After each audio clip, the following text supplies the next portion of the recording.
नमस्कार, कैसे हो आप सभी लोग? संभवतः अच्छे होंगे। मैं हरिओम आप सभी का स्वागत करता हूं अपने इस हरिओम सर जीएस में। और हम लोग आज पढ़ेंगे साइंस। हम लोग आज एनसीईआरटी साइंस की श्रृंखला स्टार्ट कर रहे हैं। इसके जहां सर की ये बुक है, क्लास 6 to 10, और हम इसे आज स्टार्ट करेंगे। उसके बाद जो हम इसे पढ़ाने के बाद हम साइंस को आपको बोर्ड पर पढ़ाएंगे। और वो हम और ये साइंस सीटेट, स्टेट और बिहार टीआरई और UP TET, UP junior TET और जूनियर सुपर टेट के लिए जिन लोगों का मतलब साइंस और मैथ है बैकग्राउंड, उनके लिए बहुत ही इम्पोर्टेंट क्लास है। और आप लोग इसे टाइमली क्लास को लीजिए, ये डेली अपलोड होगी। तो आइए देखते हैं क्लास 6 का सिलेबस देखते हैं, इसके बाद आगे बढ़ते हैं। क्लास 6 पहला जो चैप्टर है उसमें है भोजन के घटक। क्या है? भोजन के घटक। दूसरा है वस्तुओं के समूह बनाना, वस्तुओं के समूह बनाना। तीसरा चैप्टर है पदार्थों का पृथक्करण, पदार्थों का पृथक्करण। और चौथा चैप्टर है पौधों को जानिए। उसके बाद देखिए शरीर में गति, सजीव विशेषताएं एवं आवास, दूरियों की गति और माप, प्रकाश, छायाएं एवं परावर्तन। उसके बाद देखते हैं विद्युत तथा परिपथ, चुंबकों द्वारा मनोरंजन, हमारे चारों ओर वायु, भोजन यह कहां से आता है। उसके बाद है तंतु से वस्त्र तक, हमारे चारों ओर परिवर्तन, जल और कचरा संग्रह एवं निपटान। और इसमें हम साथ साथ इसके क्वेश्चन भी करेंगे। और उसके बाद इसमें साथ साथ हम एक दृष्टि की जो एनसीईआरटी है उसके भी क्वेश्चन इसी में करेंगे। तो आइए चैप्टर को स्टार्ट करते हैं। हमने पहला चैप्टर क्या बताया था? भोजन के घटक। आइए पढ़ते हैं भोजन के घटक।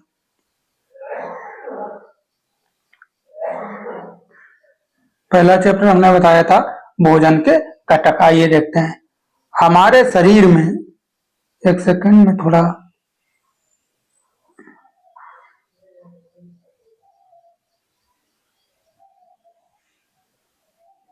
देखते हैं। हमारे शरीर में वृद्धि एवं विकास के लिए विभिन्न प्रकार के पोषक तत्व की आवश्यकता होती है। हमारे शरीर में वृद्धि एवं विकास के लिए विभिन्न प्रकार के पोषक तत्व की आवश्यकता होती है। इसे सम्मिलित रूप से भोजन से प्राप्त किया जाता है। इसे सम्मिलित रूप से किससे प्राप्त किया जाता है? भोजन से। विकास और वृद्धि की आवश्यकता होती है, मतलब उन पोषक तत्वों को किससे प्राप्त किया जाता है? भोजन से। अब आगे देखिए, पोषक तत्व के निम्नलिखित प्रकार एवं स्रोत हैं। पोषक तत्व के निम्नलिखित प्रकार एवं स्रोत देखिए, जैसे कार्बोहाइड्रेट। कार्बोहाइड्रेट के जो स्रोत हैं वो क्या क्या है? आलू और शकरकंद। उसके बाद आम और गन्ना, तरबूज, मक्का, गेहूं, चावल और बाजरा। कार्बोहाइड्रेट कहां से प्राप्त होता है? गेहूं, चावल, बाजरा से। उसके बाद तरबूज, मक्का से। और उसके बाद आम और गन्ना से, आलू और शकरकंद से। शकरकंद यानी स्वीट पोटैटो। आइए कार्बोहाइड्रेट, इसका परीक्षण देखते हैं। इसका जो परीक्षण होता है वो आयोडीन से किया जाता है। परीक्षण किससे किया जाता है? आयोडीन से। आयोडीन से परीक्षण करने पर क्या प्राप्त होता है? नीला काला रंग। कैसा रंग प्राप्त होता है? नीला काला। परीक्षण आयोडीन, प्राप्त नीला काला रंग, नीला काला। तो आप लोगों को नोट्स बनाने वो इस तरीके से बनाने हैं। आपको लिखना है परीक्षण और बस आगे लिखना आयोडीन और रंग नीला काला। कार्बोहाइड्रेट जल में घुलनशील रूप को मंड या स्टार्च कहा जाता है। कार्बोहाइड्रेट के जल में घुलनशील रूप को मंड या स्टार कहा जाता है। उसके बाद आगे देखिए, इसे ऊर्जा देने वाला भोजन भी कहते हैं। इसे क्या कहते हैं? ऊर्जा देने वाला भोजन। 1 ग्राम में कार्बोहाइड्रेट में 4.2 कैलोरी ऊर्जा प्राप्त होती है। कार्बोहाइड्रेट में 1 ग्राम में कितनी ऊर्जा प्राप्त होती है?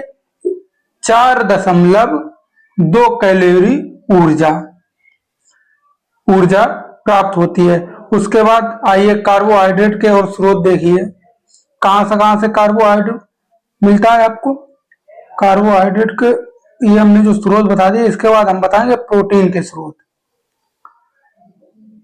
आइए कुछ स्रोत, पहला देखिए प्रोटीन। क्या देखिए, प्रोटीन। आइए प्रोटीन देखते हैं। प्रोटीन के स्रोत कहां से मिलते हैं? दूध, पनीर, मछली, अंडा, सोयाबीन, तिल और दाल। प्रोटीन की खोज 1838 ईस्वी में वर्जीलियस ने की थी। किसने की थी? वर्जीलियस ने। प्रोटीन की खोज किसने की थी? वर्जीलियस ने। कब की थी?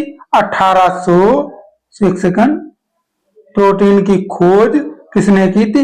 वर्जीलियस ने की थी। कब की थी? 1838 में की थी। 1838 में की थी।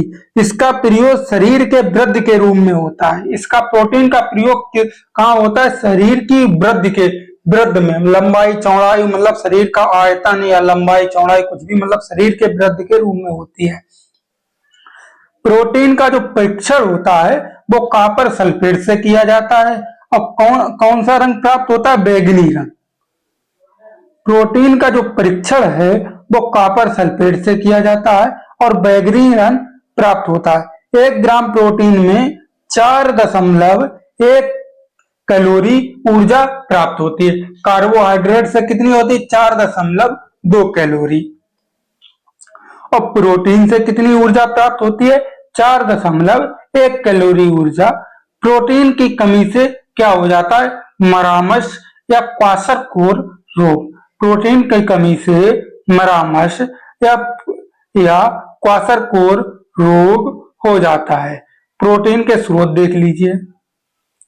प्रोटीन के स्रोत, यह पादप स्रोत और यह जंतु स्रोत। जंतु स्रोत मतलब जो जानवरों से प्राप्त होते हैं। पादप स्रोत मतलब जो पेड़ पौधों से प्राप्त होते हैं, जैसे चना, मूंगफली, तुअर की दाल, राजमा, सोयाबीन, मटर। ये किससे प्राप्त होते हैं? पादप से। आइए जंतु से देखते हैं, जैसे मांस, मछली, पनीर, अंडे। ये हमें किससे प्राप्त होते हैं? ये हमें पादप से प्राप्त होते हैं। सॉरी, ये हमें जंतु से प्राप्त होते हैं। जंतु मतलब जो जानवरों से प्राप्त होते हैं। उसके बाद हम देखेंगे वसा। क्या देखेंगे? वसा। वसा के स्रोत देखते हैं। वसा के स्रोत क्या है? मांस, मछली और अंडा। उसके बाद देखते हैं दूध, पनीर। उसके बाद देखते हैं तेल युक्त भोजन और मूंगफली गिरी। ये वसा के क्या थे? स्रोत। वसा की जो खोज हुई थी वो 1943 में बिलोर ने की थी। वसा की खोज 1943 में विलोर ने की थी। किसने की थी? विलोर ने।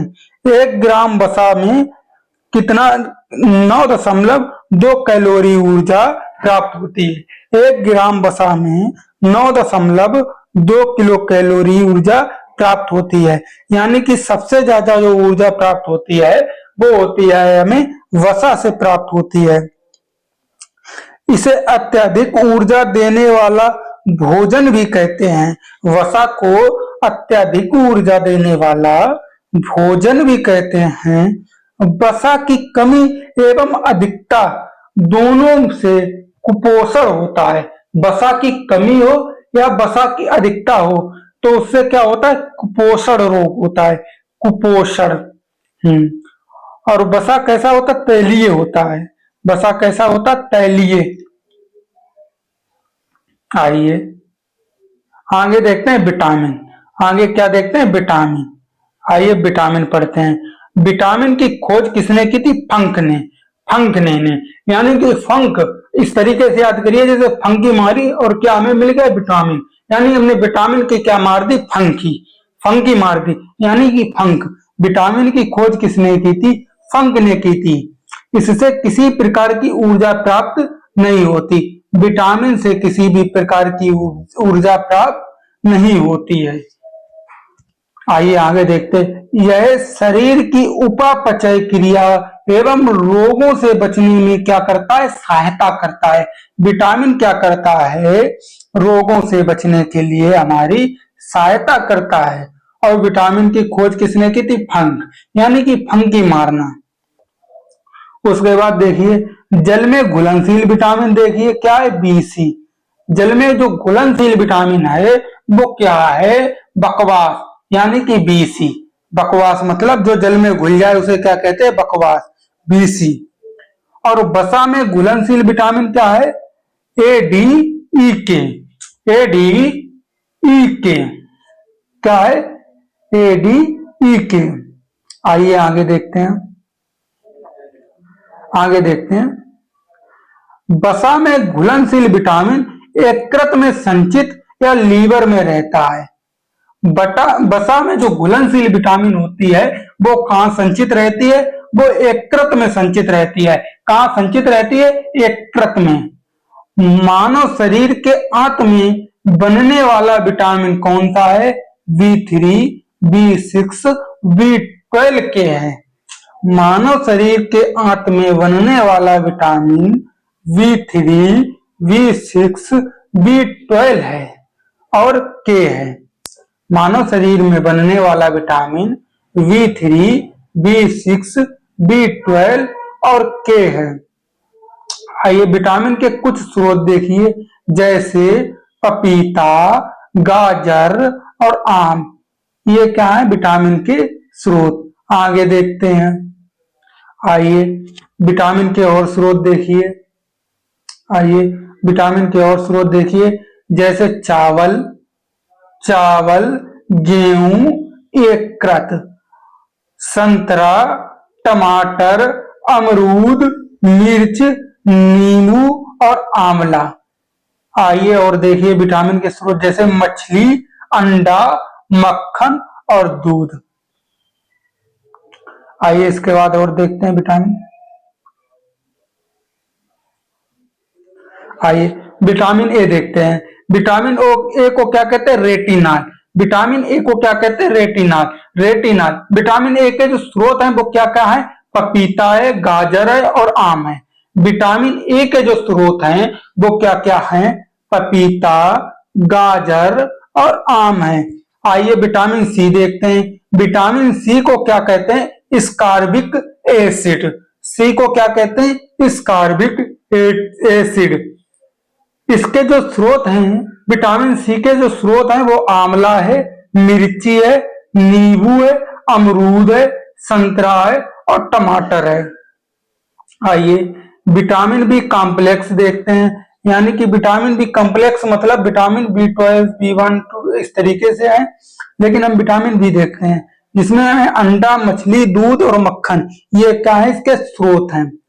आइए विटामिन डी का नाम देखते हैं। विटामिन डी का क्या नाम है, कैल्सीफेरॉल। कैल्सीफेरॉल। और इसका जो स्रोत है वो क्या क्या है, मछली का कार्ड लियर, मछली का कार्ड लीवर और सूर्य का प्रकाश।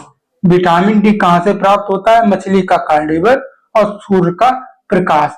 अब आइए कुछ खनिज लवण या लवणों के स्रोत देखिए, जैसे आयोडीन।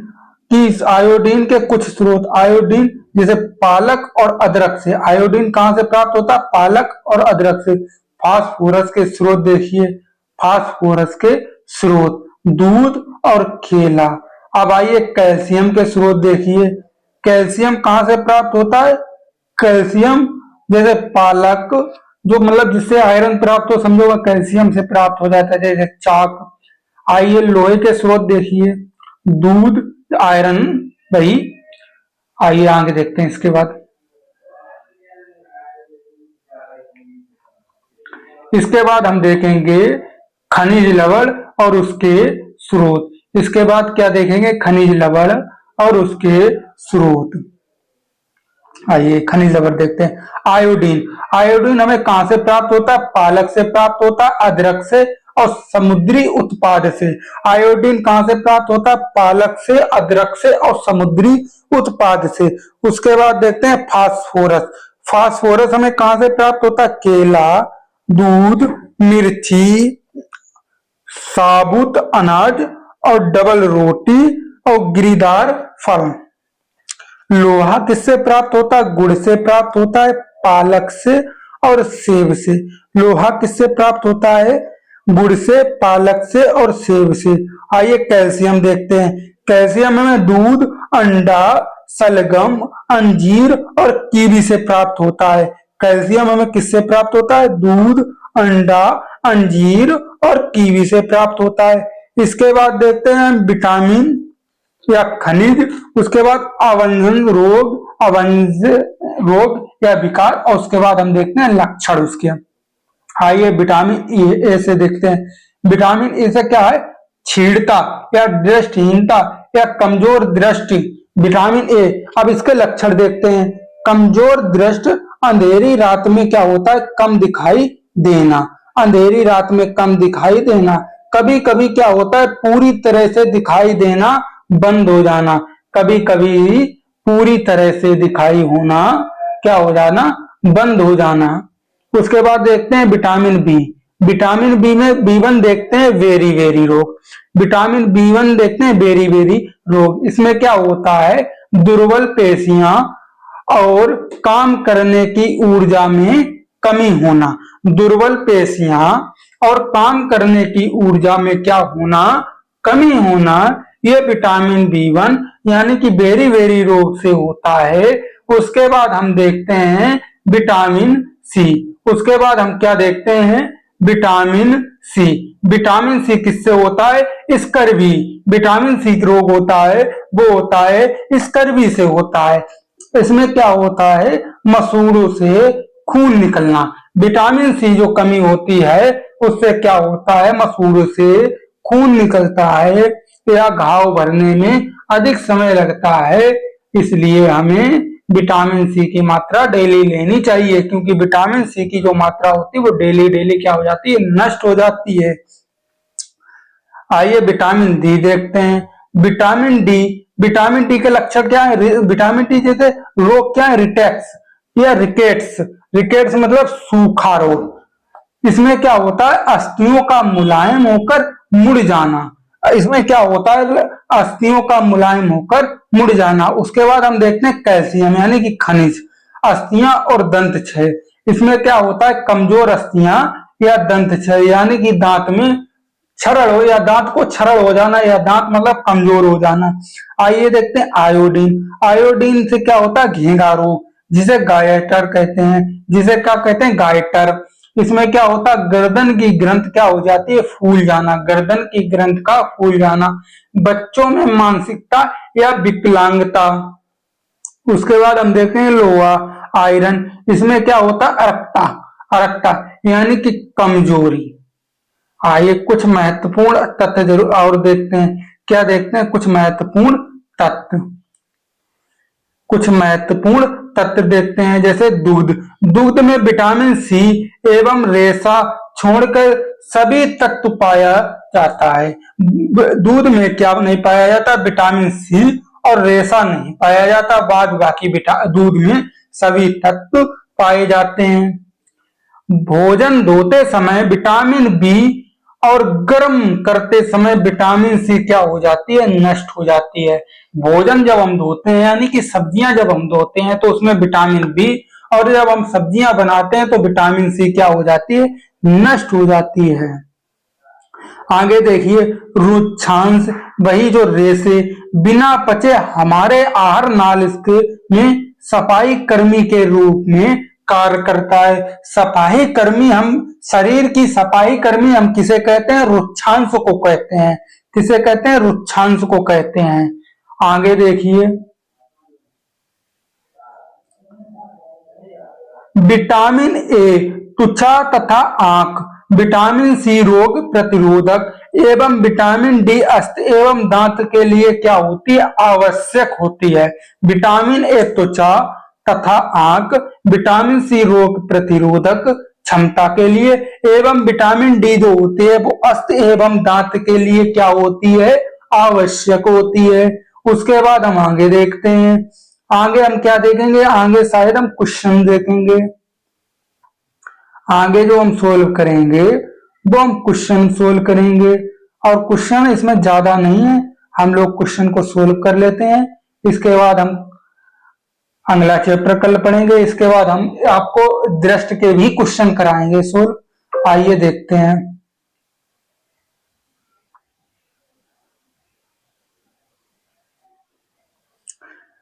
निम्नलिखित में कौन खाद्य पदार्थ यानी आहार फाइबर प्रदान नहीं करता? आहार फाइबर हमने क्या बताया था, दूध में विटामिन सी और रेसे नहीं होते हैं। विटामिन सी और रेसे दूध में नहीं होते हैं, बाद बाकी सारे पोषक तत्व होते हैं। दूसरा प्रश्न देखते हैं, निम्नलिखित में प्रोटीन का कौन सा स्रोत अन्न से भिन्न है? अन्न से क्या है, भिन्न है। आइए देखते हैं, अन्न से भिन्न क्या है, पनीर। अन्न से भिन्न क्या है, पनीर। आगे देखते हैं, इसके बाद निम्नलिखित में कौन सा पोषक तत्व दूध में नहीं होता है? दूध में कौन सा नहीं होता? विटामिन सी नहीं होता है। और उसके बाद हमने बताया रेशा नहीं होता है। उसके बाद हम आगे देखते हैं, आगे हम क्या देखते हैं, खाद्य पदार्थ। एक सेकंड, हाँ, यहाँ देखते हैं, नीचे दिए गए खाद्य पदार्थों को पढ़ें। गेहूं, घी, आयोडीन युक्त और पालक, इसमें कौन सा सही है? इसमें खाद्य पदार्थ कौन कौन सा है? गेहूं है और घी है। दो, एक और दो किस कहां पर है? एक दो है ये। उसके बाद हम पांचवा क्वेश्चन देखते हैं, रोग के बारे में कथन पढ़िए। क्या है? ये कीटाणुओं के कारण होता है रोग। बिल्कुल सही बात है। हमारे आहार में पोषक तत्वों की कमी के कारण होता है। बिल्कुल गलत है। आगे देखिए, संपर्क के माध्यम से दूसरे व्यक्तियों में फैल जाता है। गलत। आगे देखिए, संतुलित आहार लेकर इन्हें रोका जा सकता है। ये बात बिल्कुल सही है। तो इसमें हम क्या देखेंगे, पहला और फोर्थ। पहला फोर्थ कहाँ है?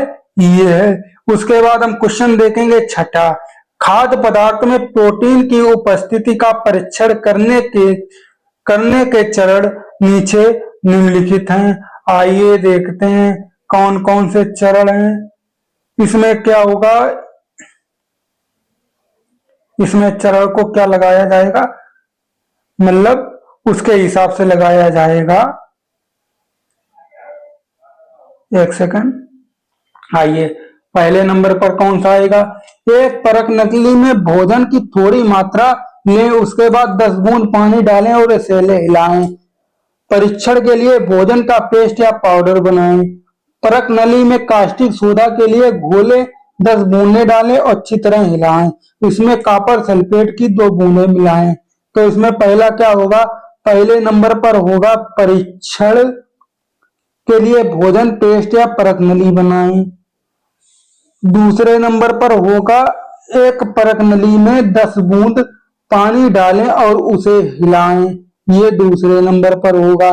तीसरे नंबर पर होगा एक कॉपर सल्फेट की 2 बूंदें मिलाएं। और चौथे नंबर में होगा परख नली में कास्टिक सोडा के घोल की 10 बूंदें डालकर उसे अच्छी तरह से मिलाएं।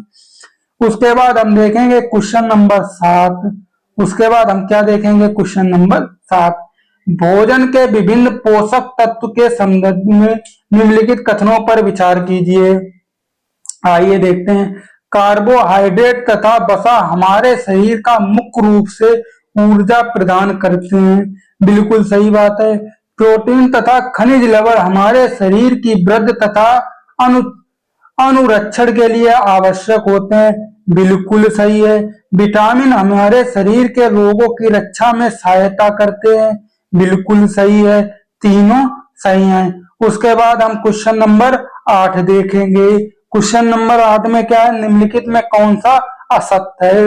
विटामिन ए त्वचा और आंखों को स्वस्थ रखता है, ये क्या है, बिल्कुल सही है।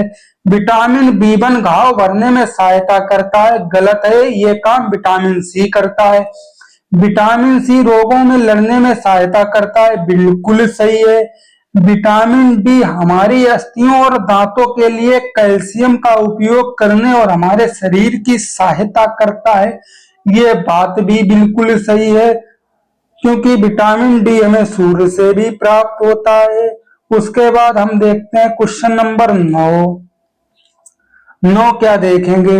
मानव शरीर में धीमी वृद्धि निम्नलिखित में किस कमी से होती किस कारण होती है? किस कारण होती है? प्रोटीन के कारण। हमने बताया था प्रोटीन ही हमारे शरीर में वृद्धि और कमी के लिए क्या होती है? आवश्यक होती है। आइए आगे देखते हैं क्वेश्चन। आगे क्वेश्चन देखते हैं, भोजन के घटक निम्नलिखित में कौन से हैं? प्रोटीन, कार्बोहाइड्रेट, विटामिन सभी हैं। ये सभी क्या है? भोजन के घटक हैं। आयोडीन की कमी से कौन सा रोग होता है? हमने क्या बताया था? घी का रोग होता है जो गले में होता है। आर्य रेखांश दूसरा नाम क्या है उनका? रुक्षांश है। आर्य रेशों का दूसरा नाम क्या है? रुक्षांश है। जो हमारे शरीर की क्या करती है? सफाई। इसे सफाई भी कहते हैं, सफाई करने वाली मशीन भी कहते हैं। रिकेट्स किस विटामिन के कारण होता है? सूखा रोग किस विटामिन के कारण होता है? हमने क्या बताया था? एक सेकंड रुकिए, एक सेकंड।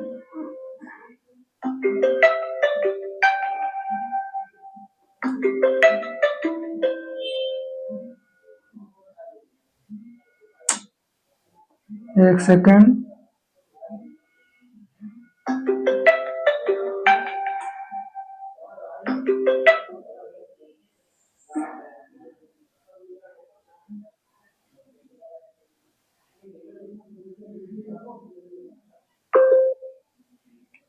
एक सेकंड रुक जाइए थोड़ा, सेट कर। आगे देखिए हम क्या बता रहे थे? वो एक खनिज जो अस्थियों के लिए क्या होता है? आवश्यक होता है। कौन सा होता है? कैल्शियम। आगे क्या? पोषक हमारे शरीर की वृद्धि और अनुसरण के लिए आवश्यक होता है। प्रोटीन। पोषक जो मुख्य रूप से हमारे शरीर में क्या देखता है? ऊर्जा, वो क्या होता है? कार्बोहाइड्रेट। वसा भी होता है लेकिन इसमें वसा नहीं दिया है, कार्बोहाइड्रेट। आगे एक सेकेंड। हाँ, आगे देखिए कौन सी विटामिन क्या हो जाती है नष्ट पकने पर? Vitamin C. तो ये चैप्टर यहाँ से हुआ फिनिश। इसके बाद हम चैप्टर पढ़ेंगे दूसरा, ये पढ़ेंगे कल। और जो आपको पीडीएफ है इसमें आपको डिस्क्रिप्शन में व्हाट्सएप लिंक मिल जाएगी, आपको वहां जाना है या टेलीग्राम पर जाना है। वहां से आपको क्या करना है? पीडीएफ आप लोग व्हाट्सएप से जुड़ जाइए तो वो ग्रुप है और वहां से आपको डेली पीडीएफ मिल जाएगी। चलिए क्लास को यहीं रोकते हैं, चैनल को सब्सक्राइब कर लीजिए। धन्यवाद। अंकल हम पढ़ेंगे आगे इसके।